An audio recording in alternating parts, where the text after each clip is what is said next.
২০ দলের টি-20 বিশ্বকাপের পর্দা নেমেছে।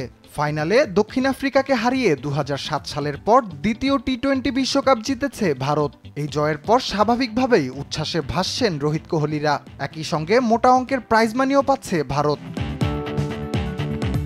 এবারের বিশ্বকাপে সব মিলিয়ে ১১.২৫ মিলিয়ন মার্কিন ডলার বা ১৩২ কোটি টাকার রেকর্ড প্রাইজ মানি দিচ্ছে আইসিসি।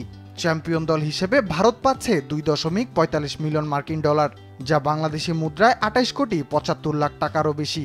রানার্স আপ হওয়া দক্ষিণ আফ্রিকাকে দেওয়া হয়েছে ১২,৮০,০০০ ডলার, যা প্রায় ২৫ কোটি ৪ লাখ টাকা। সেমিফাইনাল থেকে বিদায় নিয়েছে ইংল্যান্ড ও আফগানিস্তান। এই দুই দল পাচ্ছে ৭,৮৭,৫০০ ডলার, যা প্রায় ৯ কোটি ২৫ লাখ টাকা।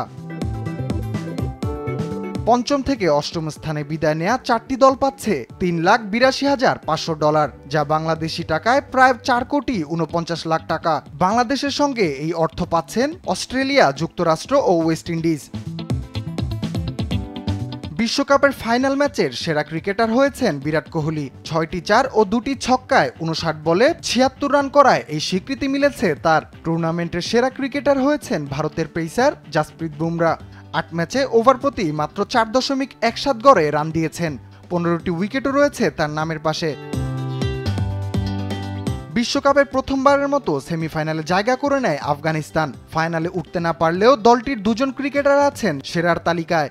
রহমানুল্লাহ গুরবাজ ৮ ম্যাচে ২৮১ রান করে হয়েছেন সর্বোচ্চ রান সংগ্রাহক। হাঁকিয়েছেন ৩টি হাফ সেঞ্চুরি। ৮ ম্যাচে ১৭ উইকেট করে নিয়ে সর্বোচ্চ উইকেট শিকারী আশদীপ ও ফজল হক ফারুকী। রাফিউল ইসলাম রাতুল, দেশ টিভি।